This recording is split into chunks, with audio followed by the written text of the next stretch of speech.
사랑하는 형제자매 여러분, 오늘 여러분과 함께 나눌 말씀의 여정에 하나님의 은혜가 가득하기를 기도합니다.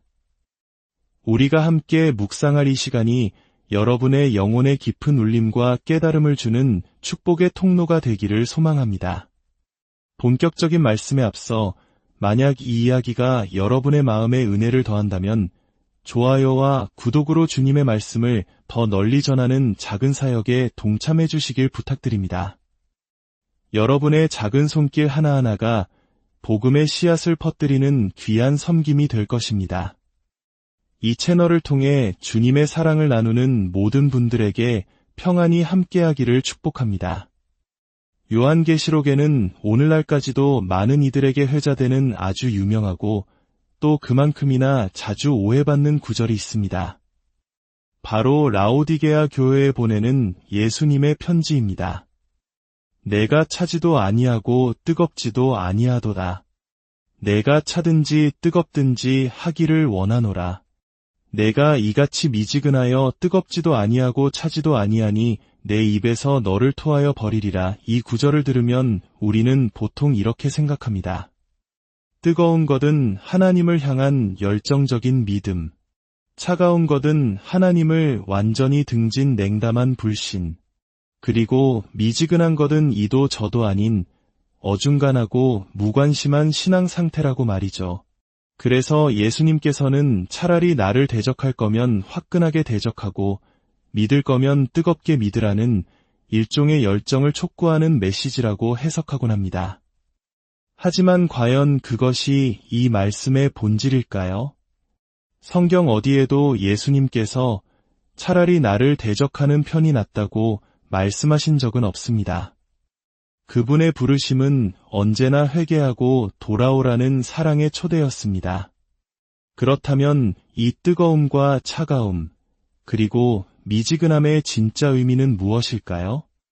이 수수께끼의 열쇠는 우리의 감정이나 열정의 온도가 아닌 라오디게아 사람들이 매일 밟고 살았던 바로 그 땅, 그 도시의 지리적, 역사적 배경 속에 숨겨져 있습니다.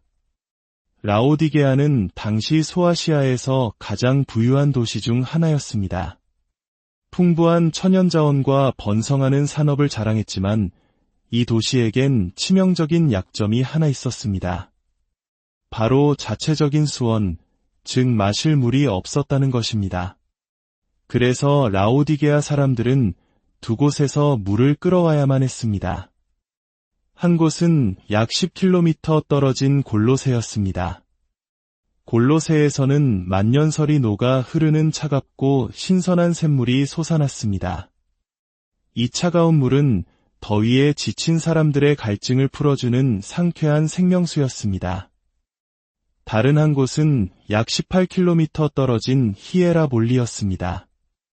이곳은 칼슘과 같은 광물질이 풍부한 뜨거운 온천으로 유명했습니다. 이 뜨거운 물은 각종 질병을 치료하는 데 사용되는 약수, 즉 치유의 물이었습니다. 자, 이제 상상해 보십시오. 라오디게아는 한쪽에서는 생명을 주는 차가운 물을, 다른 한쪽에서는 병을 고치는 뜨거운 물을 수로를 통해 공급받았습니다. 그야말로 축복받은 도시처럼 보입니다. 하지만 문제가 있었습니다. 바로 거리였습니다.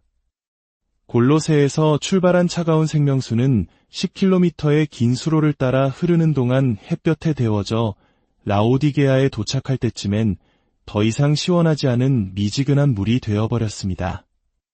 마치 한여름 푹푹 찌는 더위에 지쳐 정수기 버튼을 눌렀는데 시원한 냉수가 아니라 미지근한 물이 나올 때의 그 실망감을 떠올려 보십시오.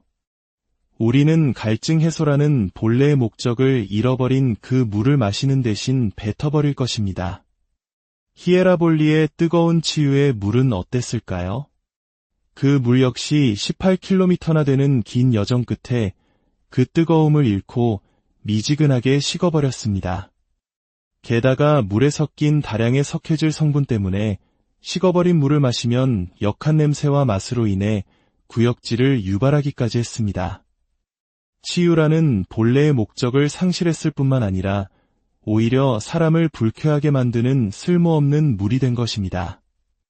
이제 예수님의 말씀이 새롭게 들리기 시작합니다. 예수님께서 말씀하신 미지근함은 열정의 부족이 아니었습니다.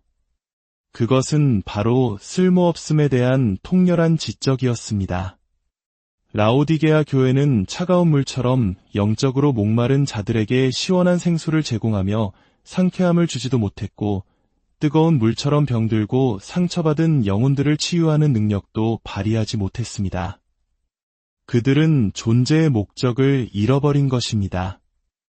왜 그렇게 되었을까요? 바로 생명의 근원이신 예수님으로부터 너무 멀리 떨어져 있었기 때문입니다. 그들 신앙의 문제는 열정의 온도가 아니라 근원과의 거리였습니다.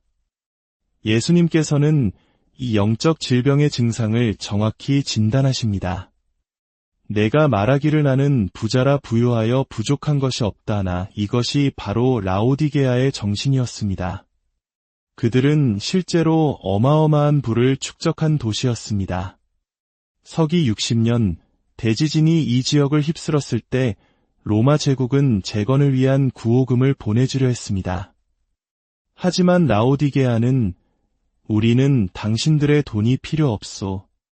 우리 스스로 도시를 재건할 수 있소라며 그 제안을 거절했습니다. 엄청난 자부심과 자신감의 표현이었죠.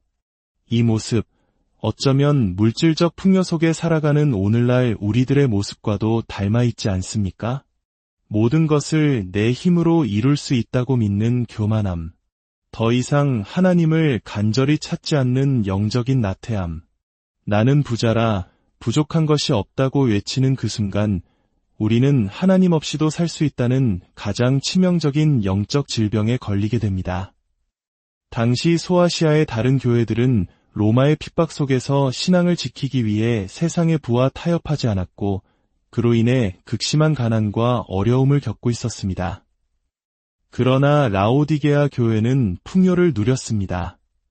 어떻게 그럴 수 있었을까요? 아마도 세상과 적당히 타협했기 때문일 것입니다. 그들은 핍박받는 형제들을 외면하고 자신들의 부와 안락함에 취해 있었습니다. 하지만 사랑의 주님은 진단만 내리시는 분이 아닙니다. 반드시 치료법도 함께 제시하십니다.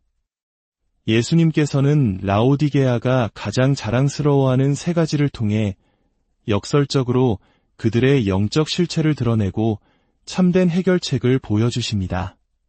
첫째, 내게서 불로 연단한 금을 사서 부유하게 하라. 라오디게아는 거대한 금융 중심지였고 그들의 부는 금에서 나왔습니다. 그들은 세상의 금을 자랑했지만 예수님은 영원한 가치를 지닌 믿음, 즉 불같은 시련을 통과한 순결한 믿음이야말로 진정한 부유함이라고 말씀하십니다. 둘째, 흰옷을 사서 입어 벌거벗은 수치를 보이지 않게 하라. 라오디게아는 윤기나는 검은 양모로 만든 의복 산업으로 유명했습니다. 그들은 자신들의 화려한 옷을 뽐냈지만 예수님의 눈에는 그들의 영혼이 벌거벗겨져 있었습니다. 예수님은 오직 그분의 보혈로만 얻을 수 있는 위로움의 흰옷을 입어야만 우리의 죄와 수치가 가려진다고 말씀하십니다. 셋째, 안약을 사서 눈에 발라보게 하라. 라오디게아에는 유명한 의과대학이 있었고 특히 눈병을 치료하는 안약으로 명성이 높았습니다. 그들은 육신의 눈을 치료하는 기술을 자랑했지만 정작 자신들의 영적인 눈이 멀었다는 사실은 깨닫지 못했습니다. 예수님만이 우리의 눈을 열어 진리를 보게 하시는 유일한 치료자이십니다. 사랑하는 성도 여러분, 라오디게아를 향한 예수님의 책망은 단순한 경고가 아니라 절절한 사랑의 호소입니다. 그들의 문제는 열정이 식어버린 것이 아니라 스스로 충분하다고 여기는 교만과 자기만족에 빠져 생명의 근원이신 예수님과의 연결이 끊어져 버린 것이었습니다. 오늘 이 시간 우리 자신을 돌아보기 원합니다. 나는 갈증에 허덕이는 이웃에게 시원한 생수가 되어주고 있습니까? 나는 상처받고 아파하는 영혼에게 따뜻한 치유의 손길이 되어주고 있습니까? 혹시 나도 모르는 사이에 세상의 풍요와 안락함에 취해 더 이상 주님을 간절히 찾지 않는 미지근한 신앙인이 되어버린 것은 아닙니까? 주님은 오늘도 우리 마음의 문 밖에서 문을 두드리며 기다리고 계십니다. 우리의 부유함이나 능력이 아닌 우리의 가난함과 연약함을 그대로 가지고 주님께 나아갑시다. 그분만이 우리의 진정한 부유함이시며 우리의 거룩한 옷이시며 우리의 눈을 밝히는 빛이십니다. 문 밖에서 기다리시는 주님의 사랑의 음성을 듣고 마음의 문을 여는 모든 분들 위해 하늘의 신령한 복이 가득하기를 주님의 이름으로 간절히 축원합니다.